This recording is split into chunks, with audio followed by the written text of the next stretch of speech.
I just want to thank everyone out there for joining us for tonight's event. My name's Emily. I'm one of the event hosts here at Powell's.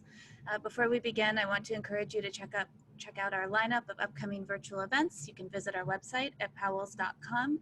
In the coming weeks, we're looking forward to welcoming Shayla Lawson and Emma DeBerian on July 26th and Paul Tremblay on July 27th, among others. Please remember to follow us on Twitter, Facebook, and Instagram. As well, if you haven't already done so, you may sign up for our weekly events email at powells.com. Tonight, we're honored to welcome Heather Lende in conversation with Jennifer Steinhauer. Heather has contributed essays and commentary to NPR, the New York Times, the National Geographic Traveler, among many other newspapers and magazines, and she's a former contributing editor at Women's Day. Her previous best-selling books are Find the Good, Take Good Care of the Garden and the Dogs, and If You Lived Here, I'd Know Your Name. Lende was voted Citizen of the Year, Haines Chamber of Commerce in 2004. Jennifer has been a reporter for the New York Times since 1994. She's worked on the Metro, Business, and National Desk and served as City Hall Bureau Chief and Los Angeles Bureau Chief before moving to Washington in 2010. She's the author of a novel, 2 cookbooks, and The Firsts, the inside story of the Women Reshaping Congress. In Of Bears and Ballots, an Alaskan Adventure in Small-Town Politics, Lende uses her trademark humor, wit, and compassion to tell a funny and entertaining story of her first term on her small-town assembly, where we learn that the political, social, and environmental issues her community faces are not so different from the issues that are being played out on the national stage. This evening will also include a Q&A. You can see a Q&A button on the bottom of your screen if you'd like to ask a question, as well if someone has typed a question that you'd also like to know the answer to, please upvote that question so it'll show up at the top of the screen. And perhaps most importantly, please consider supporting Heather and Powell's by purchasing a copy of the book. I will include a link to buy the book in the chat this evening. Now please welcome Heather and Jennifer. Thank you. Hi, everyone. Thank you so much. Thank you especially to legendary Powell's. It's so great to be here with you. Of course, Heather and I both like to physically be there to do this event, but it's great to have everybody here from wherever you are around the country, hopefully, to have this conversation about this really kind of wonderful book that I'm sure everyone will enjoy reading and picking up at the end of this talk. Hi, Heather. How are you? Where are you? Tell us where you are tonight. I'm in my little office on the landing at my house in Haines, Alaska, and it's pretty nice here today. Really breezy and blue sky and fireweed and high summer in Alaska right now. So I'm in Washington D.C. and you're in Alaska, so we're about as far apart physically as we can be. But not really so psychically, because maybe the politics of each of our places, even though you're going from broad federal to very small, have many similar themes that you picked up on as both a writer, obviously, and a lawmaker. So probably the vast majority, except for your friends and family, don't know much about Haines and certainly haven't been there. So anchor us a little bit, if you would. People think of Alaska, maybe they've been on a cruise there, maybe they have some sense of it, maybe they think of Wasilla and their associations with that. So maybe taking the mythology of Alaska and your experience, can you kind of give us a sense of the place of where you are and where you go and where you've been governing, so to speak? Well, Haines is a small town. We're in Southeast Alaska, so we're actually on that inside passage that the cruise ships go past, and they dock in Haines as well. We're a smaller port than Skagway and Juneau, but we're in between Skagway and Juneau, and so we've got the glaciers and the mountains and the rivers and the fjords and all of those things that you see in advertisements for cruises in Alaska. From my house right now where I am, I'm where the Chilkat River meets the sea, and the mountains across the way from my house a couple of miles, I'm on the backside of Glacier Bay. If you go right over these glaciers, you come down into Glacier Bay. Canada is about 40 miles up the road. There's a road from Haines and a border that goes into British Columbia and the Yukon, and the largest contiguous wilderness area in the world. South is Juneau, and it's about a 4-hour ferry ride or a small plane flight. The town itself is about 2,500 people. but I don't think we've all ever been home at the same time. There's 800 households. There's no traffic light. There's a main street. We have local grocery stores, liquor stores, bars, a distillery, a brewery, a library, an arts center. We have a public radio station, a weekly paper. We're a very engaged community. One school, K through 12, with about 270 kids in it. Our boys basketball team, we're state champions twice in the small school division. And we're also very politically active and fairly divided when it comes to our politics. It doesn't necessarily fall on the same liberal conservative as nationally. It usually tends to have to do with land use issues and environmental issues more than social ones. So you've been a resident there for a while, and worked the paper and so forth, and written so many obituaries of the people in your region. Like so many women, you seem to have had specific motivations for running for office. Tell us about why you decided to take that leap. It certainly wasn't because your family was encouraging you.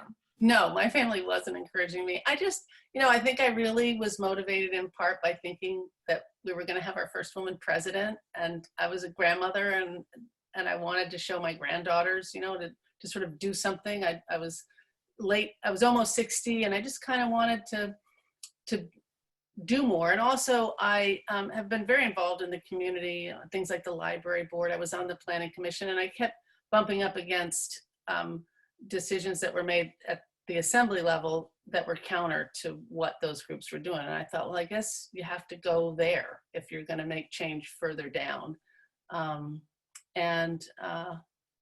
There was also a big issue about a harbor reconstruction expansion project that I had concerns about and wanted a different design. And so that became one of the major issue in the campaign in many ways. So women have different experiences running as women. And of course, again, you weren't running for, a Congress seat. You weren't having to appeal to a broad swath of people. You probably knew most of the people who voted for or against you. Did you see anything that surprised you in terms of running, particularly in how you were received by other women? Was it like, yes, go, go, go, or was it kind of a mixed bag?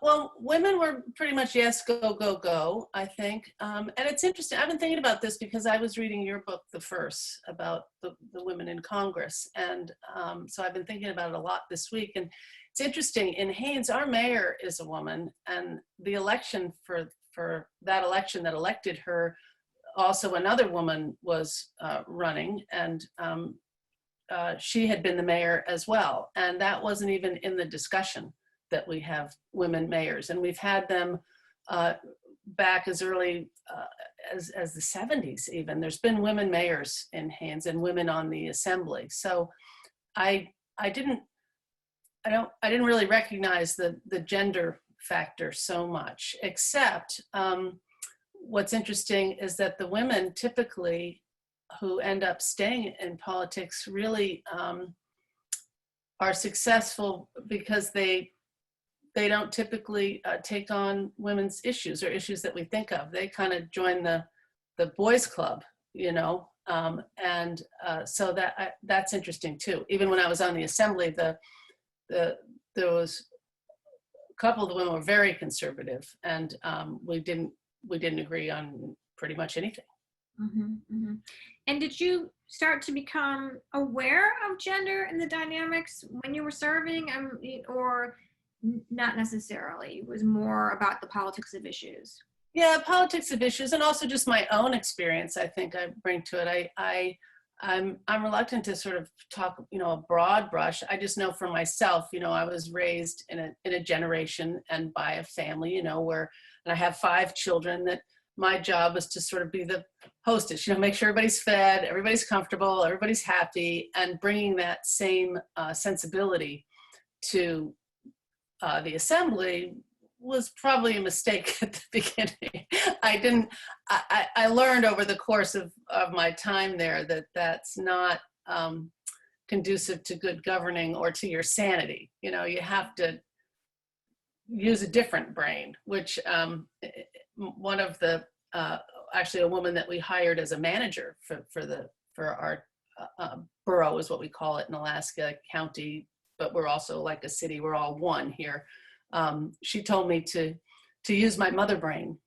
She said, Heather, you've had 5 kids. They're not all happy every minute. Everybody can't have everything they want. You're, as my children always said, the boss of this place. So use that brain when you're at an assembly meeting, the one that says, I love you all, but this is not going to happen today. This is what we're going to do, and this is why.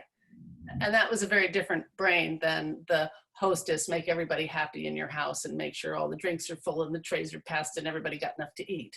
Interesting. Just today, on the floor of the House, Alexandria Ocasio-Cortez, the youngest woman so far to ever serve in the House, gave an impassioned speech. She was choked up at one point. Lydia Velasquez, who's a mentor of hers, Congresswoman, also from New York City, I could see remove her glasses by her mask and wipe her eyes, as she spoke about a colleague, a congressman, who called her an effing bitch on the steps of the Capitol because they had a policy disagreement. And he had recently apologized, but kind of gave this half-hearted apology and said, you know, as a father of daughters and a husband, you know, that speech we've all heard, I feel bad about what I said, but it's because I'm so passionate. And, you know, she could have said, okay, and, you know, moved on, but instead she used her floor time to address what had happened and to address his apology and to quite passionately address in a way I think many women, especially young women, and older women too, have had life experiences in a variety of professions and certainly in public life, describe what it's like to be demeaned by a male colleague. And she talked very movingly about her father having passed away and not had to see that, and how her mother would view that, and how she felt like she was happy to expose him to perhaps his daughters, one of whom I think was older than her, wouldn't be impacted by that. Now, I'm kind of guessing that no one's called you a profanity in the middle of your town or on your Actually, probably they might have, yes. You watched it. I know we talked about this today. Yeah. You know, so what were you, I'm very curious, here's a young woman in public life, and obviously hugely in public life because she's politically so well known. Far more impact in that sense than she has actually, you know, on the legislative body, and talking very openly and emotionally about this issue that all women face at some point in the workplace in some form in a public life. I'm curious, what were your reflections when you listened to her? What part of it did you relate to? And kind of what was your reaction as you took that in? I was so proud that she's in Congress, you know, and that I was so impressed by how well spoken she was and how brave and how civil in the face of real incivility. And I just thought I don't think you could have handled that any better. I just wanted to cheer, you know, and I did. I was just like, thank you. And when she said, this is not for me, personally, I've been called these names as a bartender and on the subway in New York and all that. She said, it didn't hurt my feelings, which also made me just love her, because I did let those kind of comments hurt my feelings. And I loved it that she said it didn't, and I believed her. But then she said, it's the point. It's got to stop. We have to stop speaking to women like this. And and then the other thing that really resonated with me is when she said, you know, about her nieces, she needed to do this for them, to say, no, we're not going to give a pass on another comment like that. And that was my kind of guiding principle when I went through, you know, some pretty nastiness, name calling, that sort of thing. I'm not nearly as brave as AOC. I wish I was, but I kept saying to myself that you know, what do I want my grandchildren to take away from my time in service? And would I want them to see me saying this or doing this or taking this? You know, I wanted to show them how to be in this world. And I think she today showed all of us how to be in this world. And the other thing I think that, and this is really important, and again, it came also part of your book, but you know, when we talk about people in Congress or people on an assembly or people in a county commission or whatever it is, it's like, what are your accomplishments? What did you actually do? What legislation did you pass? Well, sometimes your accomplishments aren't measured that way. And her speech today is a measure of her greatness and her contribution to that Congress as much as any piece of legislation. And I think having said that and moving forward, that's going to be just a real bellwether there, I think, of change. So I want to talk about a character in your book, Big Don, because he comes up a lot, and I feel like he's this important character in your community and in your story, but he's also seems kind of like a metaphor in some ways for what's going on in contemporary politics. So tell us about him, why he's in your book so much, kind of what he means to you and to your community, and why he resonated so much with you as a local official. Well, he's very involved in all levels of politics in the community, and at the same time has never, to my knowledge, run for public office. But he's a retired contractor, and literally, if I wanted to talk to the police chief, I'd go in, sitting in the office. I want to talk to the clerk, he's sitting in the office. You want to talk to the mayor, he's in the office. Harbor master is in the office, and so it was very interesting. He very much opposed my candidacy, and then as soon as I got elected, I thought, well, now I'm the elected person, and I had to wait while he was talking to the manager or the mayor. And then, of course, he ran a recall campaign because the wrong people voted, and he didn't think that the people who were elected should have been. So that was a challenge for me. I think also I had worked with him before on a school construction project. He was also at every planning commission meeting, and is very persistent and can be very pleasant. And he'd come to my house for coffee and want to tell me things. And so there was a long-going relationship. But then once it became clear that I was actually going to get elected, then that was a problem, because we had differing views on the harbor, we had differing views on natural resource issues, and he wasn't going to have any of it. It's time to stop this nonsense. So, but that must be in a place like Haines. How is it? You can't really disentangle, I'm supposing, your role in politics from the fact that you point out these are people who cut your hair, and you see them. They're maybe your physicians, and you see them at the store. And you're never, a lot of times, members of Congress, talk a lot about how they want to be back in their own community. Well, you are literally always in your community, so you can't escape it even if you want to, right? You're working.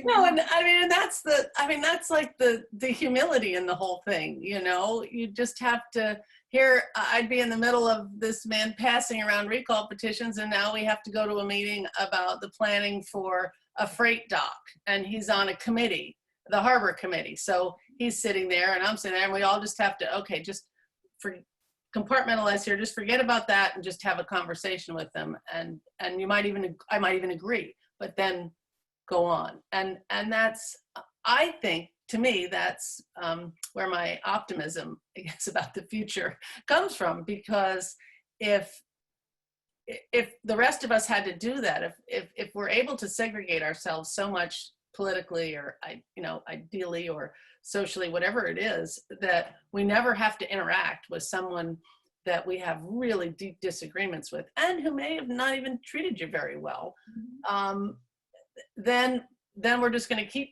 going the direction that we're going in. And so it seems to me that if we can figure it out in Haines, maybe there's hope for the rest of the country in that. And the way that happened, of course, was to do it the same way Representative Octavio Cortez did today, and that is not to villainize the congressman who said those awful things, but to just point out that this is not the way to do it. and she's going to do it better, and you know, keep going. I mean, they've got to still work together. Right.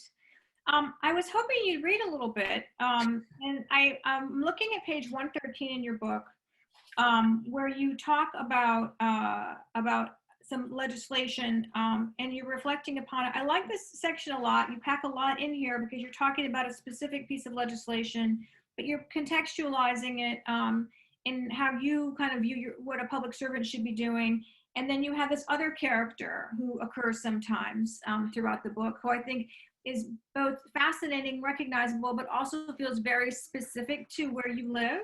Mm-hmm. So I think we could get a lot out of that. If you wouldn't mind reading. No, I'd be happy to. Some people can create. And by the way, for everybody, you do see there's a Q&A portion at the bottom of your screen.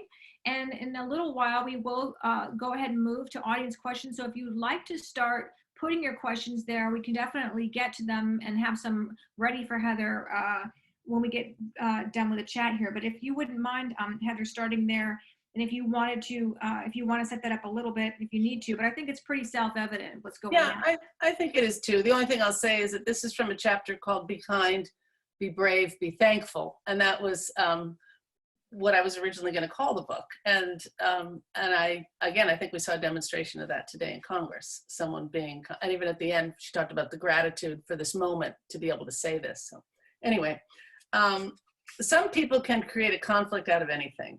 During the public hearing on an otherwise popular proposal to ban plastic shopping bags that I had sponsored at the request of the 6th grade class and Haines Friends of Recycling, one newer assembly member exploded. There are annual elections for 2 of the 6 assembly seats, so some members have remained and some have left during the book. I don't go in and out of every detail every time. The self-proclaimed progressive said that the ordinance did not go far enough and that all single-use plastic items in Haines should be banned or taxed so high that no one would use them ever. Then another assembly member argued against the exemption for plastic bags that hold fish, meat, or bulk items like rice and candy. The ordinance was saved when we all took an imaginary trip to the store with our cloth bag and pictured ourselves dropping in a piece of chicken, a bunch of grapes, and a scoop of rice until everyone broke into fits of laughter and the original bag measure passed. And yes, we all agreed that there was much more work to do to eliminate plastics from the environment, but at least we had begun right here in Haines. Rabbi Abraham Joshua Heschel once said that when he was young, he admired clever people. But after he grew old, it was the kind people he looked to for leadership. The older I am, the more I realize that to be a kind leader, or just a kind person in a world that increasingly values caustic comments and contrarian quarrelers, requires courage. And sometimes inspiration comes from unlikely sources. Take Evelina, a thoughtful, elderly lady who attends many of our meetings. I say elderly, but I bet we're close to the same age. She is just more solid and has more gravitas, more wisdom, and seems much surer of herself than I am. She can walk up to the microphone following one of Big Don's complaints and completely disagree with him in the nicest way. She can do the same with a contractor, tour operator, the assembly and borough staff.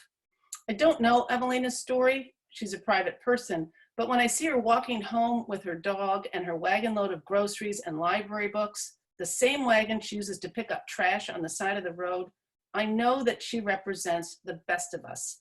She walks to assembly meetings from the nearby, mostly low-income native neighborhood where she lives with her dog, Suki, whom she leaves tied by the door. She doesn't own a car.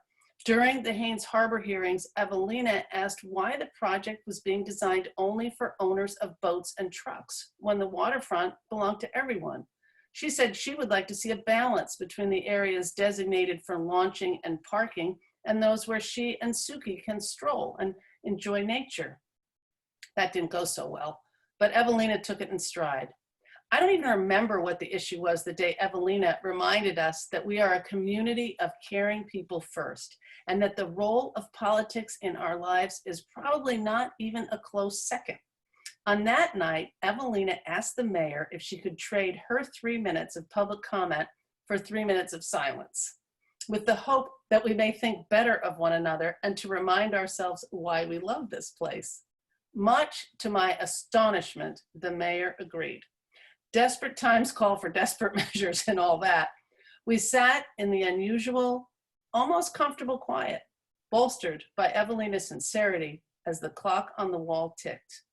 I know it's not a big deal, and in the grand scheme of things, but how can we even begin to tackle the pressing issues of our time, from climate change and social justice to income inequality and access to healthcare, not to mention all those plastic bags in the trees at the dump, if we don't speak or listen to one another? Conflict may feed great headlines, but a steady diet of it is killing us. Wow, that must have been a long 3 minutes. You know, it was so funny, you know, sitting there. That's, to me, I mean, that's part of the reason I loved politics and like what happens in a room all of a sudden when there's a lot of tension and there's going to be this big public hearing and someone like the Evelinas of this world stop everything. And for just a second, there's this, well, that was kind of cool. We just all sat there. I mean, Big Don was there, and you're wondering, are they thinking nice thoughts about me? And I'm thinking, of course, me trying to please, okay, I'll think the nicest thing I can think. Big Don built my driveway, and it's really a nice driveway, and there's no holes in it, and it's, you know, and so maybe that helped in the discussion. I don't know. So, I mean, in some ways, obviously, small town life in Alaska is so different from what we think of when we think of American politics. But I feel like you make a big point that there are a lot of parallels too. Mm-hmm. What are those, do you think? What are you most struck by? I think what I was most struck by was we talked earlier, like something like the Harbor Project. And I was elected along with the other new assembly member, Tom Morford, who was the editor of the paper. Both of us were the two that really wanted to have a vote on the design, a referendum. And so that was kind of the major campaign thing. And then we got there, and it seems like what happens nationally too, well, then you get there and they say, no, we're not going to talk about that now. Too late. That's already, that train has left the station. But so no. And then what happened was even more than that. If you question that project or anything, you're against it then. And you're against everything. By questioning the harbor, you hate fishermen, you hate boats, you hate salmon, you hate water docks. And you're like, whoa, whoa, whoa. No, like, you know, my son-in-law were fishermen. But, and it's become like that nationally. If you talk about climate change, it's either like you have to drive a big truck or have solar panels. Like, there's gotta be middle ground on some of these things. And everything, the lines are so, no masks. Like, how do we get to that place where we have public health issues where people are that mad at each other? Mm-hmm. And lined up pretty much, you know, NPR and Fox News. Like, and that happens in Haines, exactly the same thing. You know, if you question a mine that might pollute a river, then you're suddenly against everything that has to do with the economy. I mean, there's actually bumper stickers in town that say, I'm pro-economy. And it's really, they're pro-mine. We own a lumberyard and a hardware store. We're very pro-economy, but that means something else now. And I'm curious, how has the COVID era impacted your part of the state? It hasn't really impacted Haines very much at all. Juneau, and again, you know, we've got this fjord between us and Juneau, so that helps. Juneau has had a few more cases, but still, I think school's going to be opening there. 2 of my daughters are school teachers in Juneau. We've had, I think, a total of 8 positive tests here between residents and non-residents, but I don't believe anybody's actually even gotten sick.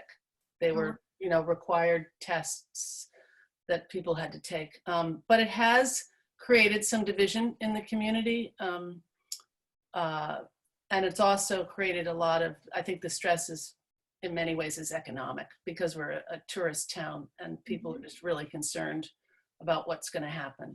And also the chain of supply, everything comes from Seattle, 1,000 miles away, things at prices, people can't travel, they can't go see relatives.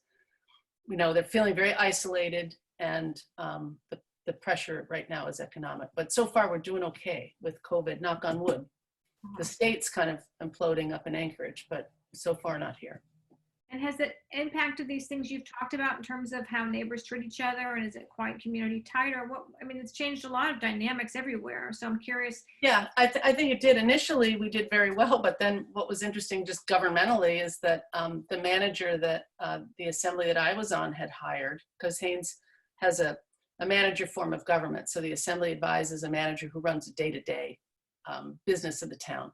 And we hired a woman who, that might be the one issue that was pretty, had some gender issues along with it. You know, the mayor was one thing, but hiring a woman to be in charge was something else. And actually the assembly, a man on the assembly particularly, had enough. She was too pushy, was asking people to wear masks, and managed to get her fired out of the blue for most of the people in the community, because we weren't holding meetings. We were all sheltering in place, and it was all Zoom, and nobody had really known what had happened. And so it seems like we kind of went back to square one when we were doing pretty well. And it had to do, some of it certainly, with the COVID, because the manager was asking stores and people to wear masks, and this person seemed to have thought that was not okay. Interesting.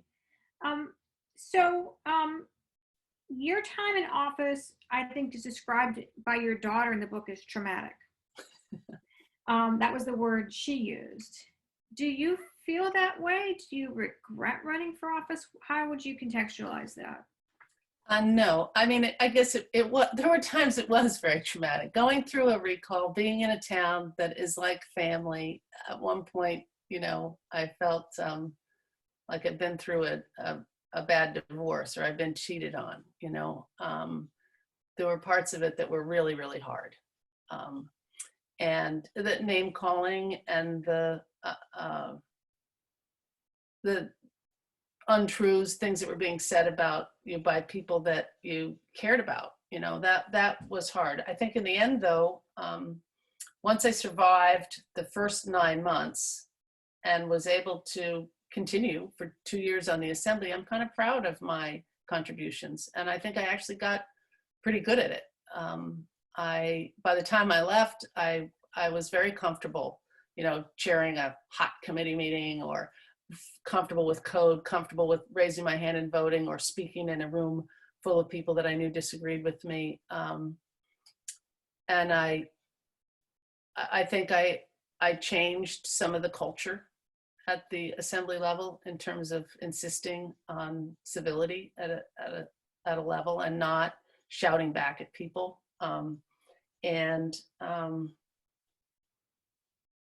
Yeah, I enjoyed it. What I like right now, it's nice. I've just started about it. Once I was off the assembly for about a year, right? It's just about now. I've started going back to these Zoom assembly meetings and listening on the phone, or they stream it live. And I've really enjoyed sending emails and making phone calls and talking to people without the, and it maybe becoming more like Big Don, you know. I'll call the clerk. I know everybody. I know assembly people. I can call them, and I'm starting to feel like, gee, maybe I can have some positive influence there. I don't know, but I'm going to keep at it, I think. You're the Big Don. That's very interesting. We're going to chat for a few more minutes, and then we'll open to questions. I see a few in the Q&A. Don't be shy. Please put more for Heather. She's dying to take your questions. So what do you think you learned anything about your town having done that? And I don't mean technical stuff. Yeah. No, I did. I think I learned a lot about the world, you know, that there's mean people everywhere. There's people that are self-serving. There's people that don't tell the truth. I mean, we see them all the time. And I think, unfortunately, in politics, that seems to really be a place that you get them all in the same room more often. And, but I also learned that there's a lot of really good people, and that I have a lot of really lasting relationships with the people in my community. But there's a lot of good people. The Evelinas of this world are out there, and they're all doing good things. They're just walking around picking up trash because it's the right thing to do. You know, Evelina has a dispute with her dog and her neighbor, so she's making sure the dog doesn't go in the neighbor's yard. You know, she's not yelling at her neighbor, listening to my dog bark. But you know, there's and I also learned that you don't have to win all the time. Like the way government works is there's a lot of compromise.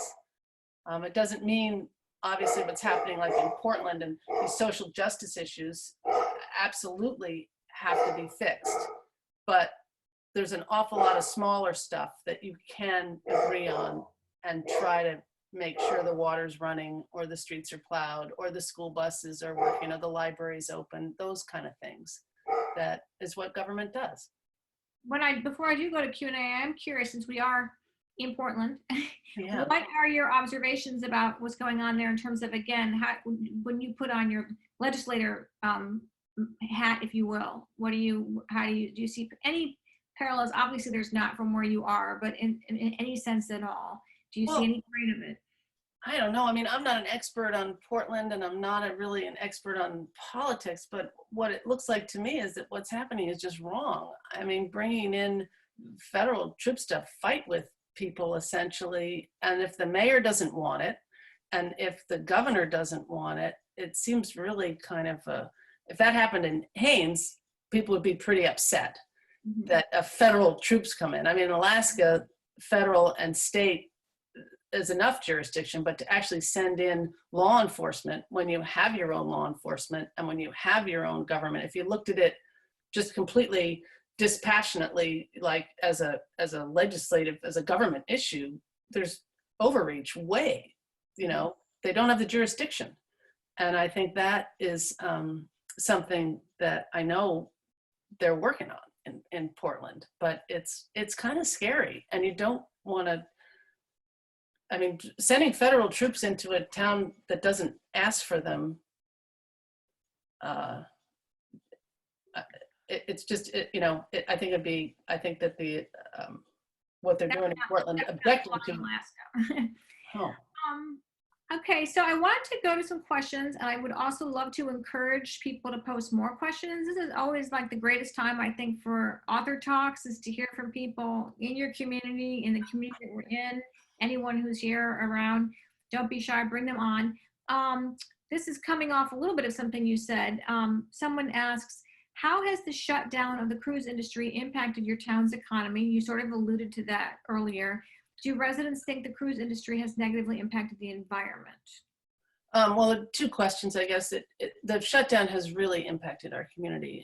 You know, and we have a lot of local artists and galleries that depend on the foot traffic from the cruise ships. We also have companies that are, you know, guiding companies, nature companies. It's not big business, it's small business. It's mom and pop, you know, running small boats, rafts, hiking, bus tours, bicycle tours. These are things that we do here. We're kind of micro tourism. I mean, the ships are big, but the businesses are small, and it's a huge impact. And then of course it ripples all through the community, because those families buy stuff at our lumberyard and at the grocery store, and people are, it's serious, and people are worried. In terms of the cruise ships and the environment, yeah, there's been worries about that on and off for years in Alaska. We've had monitors for the discharge, for the air quality, and that's kind of ongoing. And it's, I think that the one opportunity that's happened this year without the ships is that they're able to do a lot of, get a lot of studies done on what's happening with the sea life and the air and water quality when they're not running up and down. And we'll be able to see if there's a change there. Anecdotally, people around here are noticing more whales and more sea life, they say, and it seems like there's more birds or bears. There's less people here this summer, all the way up the Inside Passage. So there is a bit of a change environmentally there, it seems like.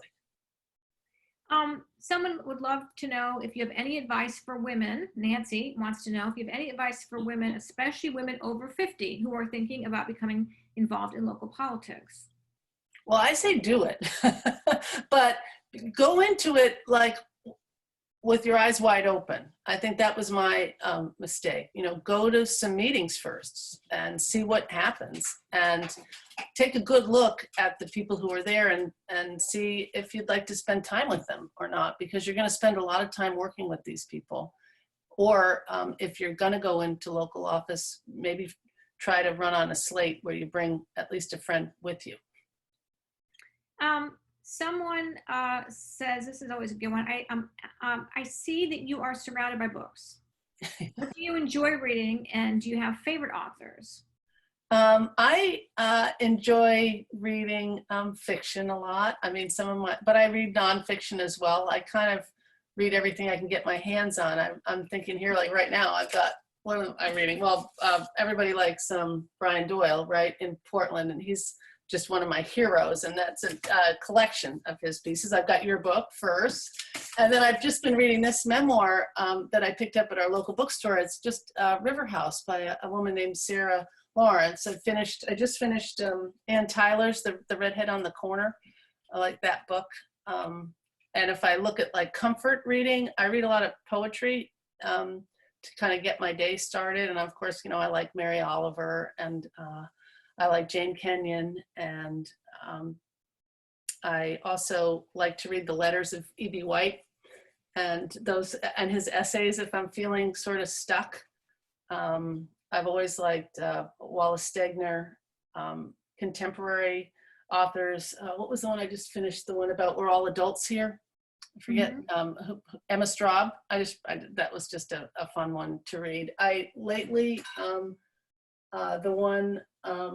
the one I recommend for people to read for understanding Alaska Native social justice issues is Ernestine Hayes. She's our writer laureate at the moment, and The Tao of Raven is this is a really good book to understand what Alaska Native life like from a first-person perspective. And Ernestine is a terrific writer. So anyway, I like to read. I love Louise Penny too. I mean, I'm kind of all over the place.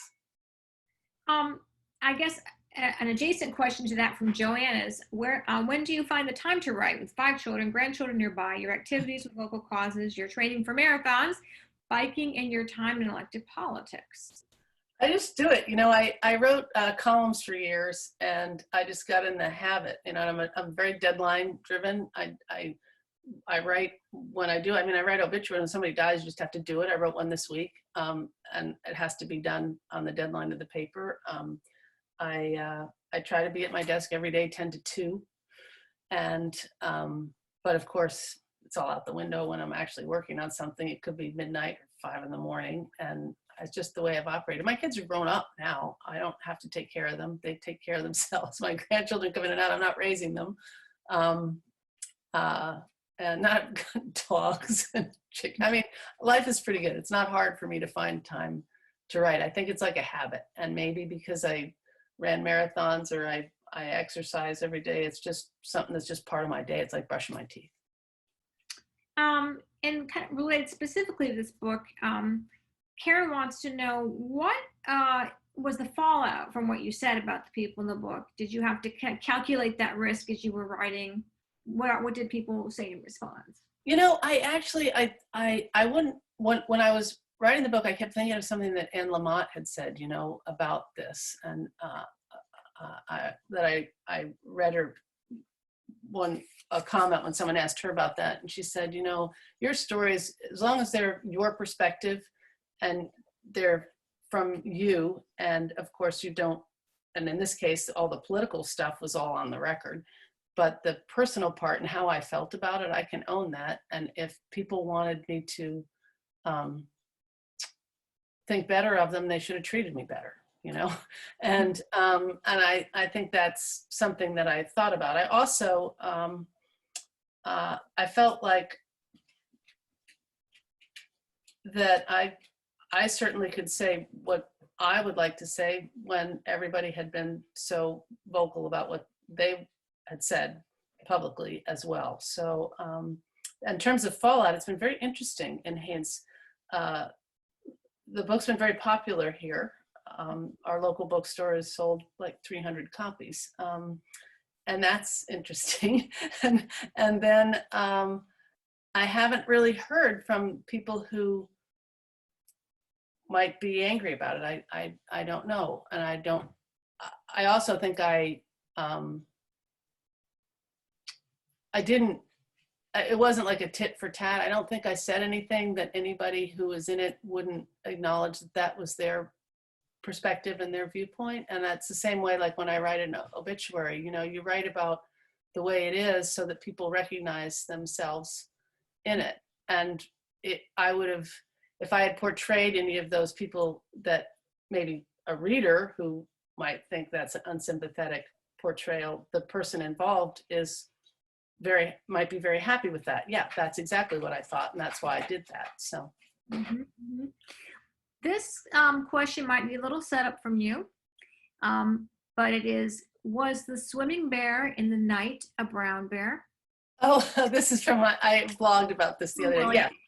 Yeah, the bears are, most of the bears that we have in Haines are coastal brown bears or grizzly bears. We have some, there's actually this summer there's been couple little black bears around, but that's unusual. Juneau tends to be full of black bears, but Haines has mostly brown bears. But do you want to illuminate a little more why they were asking about that? Yeah, well, the other night I blogged about it the other day. I write a blog, and I was just commenting on the bears, and we woke up in the middle of the night, and you know, you worry about bears breaking into things, and the dogs were barking, and we looked out, and I've never seen a bear just swim by the house. The dogs were barking, and the bear went down on the beach and literally avoided our house by swimming by, and then climbed out of the water, just like, I don't know, a Navy SEAL or something that was sneaking by, like decided to go in the water and go around. And it was, yeah, it was a big brown bear. That sounds like a very place specific experience. Yeah. This is another one that's kind of almost insidery. It says from Catherine, I just finished the book this afternoon. Anyone else who has read it will understand why I asked. We can see your necklace close up. Oh, this is, I can show it to you. Did you see that little lady? And then see on the back, she has a little bum. And so sometimes in meetings when I was feeling subversive, I would turn her around. But this is a necklace that is made by Debbie Knight Kennedy, and she's a local artist, and she's in my book club. And this is only for the book club members. So you can see she's got a little book on her boobs. And so this is my bookie necklace, and I wear it for good luck when I'm talking on these things. Someone said, and this is you talked about this a little bit, this is from Kathy. I just finished the book and really appreciate it. I stopped at Haines on the Great Rivers Explorer in the late 80s. You briefly mentioned climate change here and in the book, but can you expand on its already existing effects and your concerns to the future, and maybe specifically, you know, to Haines? Yeah. I mean, I think it really is happening here, and we can feel it. I mean, for instance, we moose hunt every fall, and it's just been really warm. It's been too warm during the moose hunting season. They're not in the rut yet, or they don't want to mate yet, so they don't come to the call.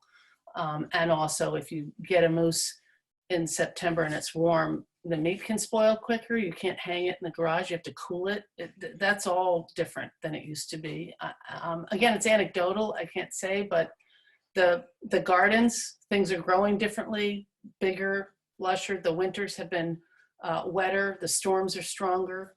The glaciers are melting. And, you know, in my lifetime, we've seen them retreat. We were just talking the other day, you used to be able to see a tidewater glacier here that you don't anymore. Rainbow Glacier, people used to get married with it in the background. It was a big hanging glacier, and now it's already retreated back into a cirque up there. So yes, glacial rebound is happening here. Our ground is lifting. The beach in front of my house where the river meets is changing. There's lots of, there's different birds that are being seen. Alaska's changing very rapidly, and people feel it. Wind, we've had tremendous changes in the winds coming from different directions and coming stronger than normal. I am gonna let one of your readers ask the last question, but before I get to her, I'm dying to ask quickly one more of my own, which is hopefully of interest to everybody, because they might not know that you kind of have maybe a sleeper, exciting Senate race in Alaska. If we do.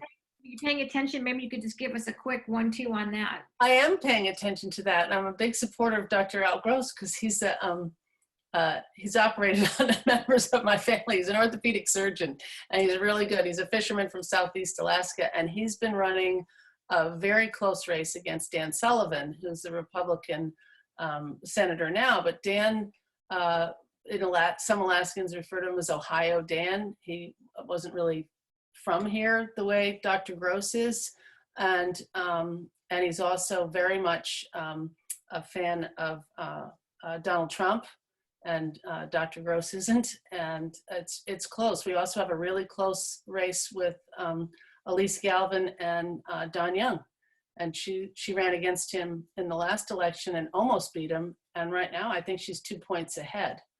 And wow. some of that may have to do with, for both of them, some of it may have to do with the COVID response, and also with their steadfast support of the president right now when, you know, the things that he's been saying, especially regarding some of the concern about racism. You know, in Alaska's, a lot of Alaska natives aren't real pleased with some of that. And Anchorage is probably one of the most diverse cities in the country, and people don't realize that either. I think there's some 200 languages spoken in the Anchorage public school system. Well, yeah, Don Young, boy, he's been in Congress for a really long time. That would be really something to see that. Well, I'm going to let the last question be from Amira, because I think it's a nice way to end this discussion. She says, I loved reading about Evelina and the 3 minutes of timeout.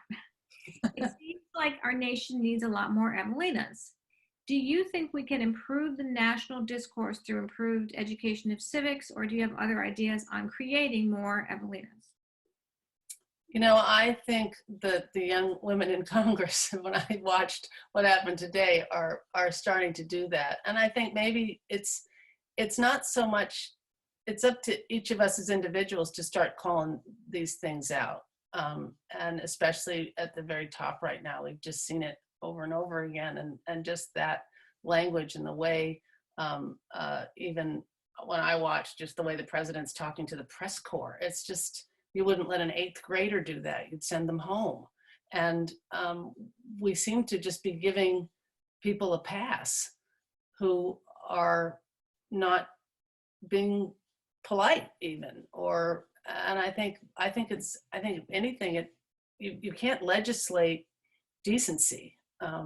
You can't make people do these things. We all have to look at ourselves and say, you know, is this what we want our grandchildren to see, or our niece, or our, you know, nephew, and start behaving better. You know, it's not social media. It's like real life right now, and it's time to stop behaving that way, I guess. I don't know how else. I guess I sound like a grandma. Don't do that. But I don't know if there's a better answer, except to be Evelina yourself, and then to hope other people will do it too. That's great. Heather, thank you so much for giving your time from the great state of Alaska, and to Powell's City of Books. We're so happy to be able to be with everybody, and thank you for all the wonderful participants who came. And I will throw it back to you, Powell. I just want to thank you both so much for being here. This was such a great event, and it was wonderful to host you, and it was wonderful to have all of you out there in the audience. I just want to mention again, please do consider purchasing a copy of Bears and Ballots online at powells.com to support both Heather and Powell's. And while you're there, please check out our upcoming author events. We look forward to seeing you all at an upcoming event soon. Until then, take care and have a good night. Thank you. Thanks very much. Appreciate it. Thank you all. Okay, bye.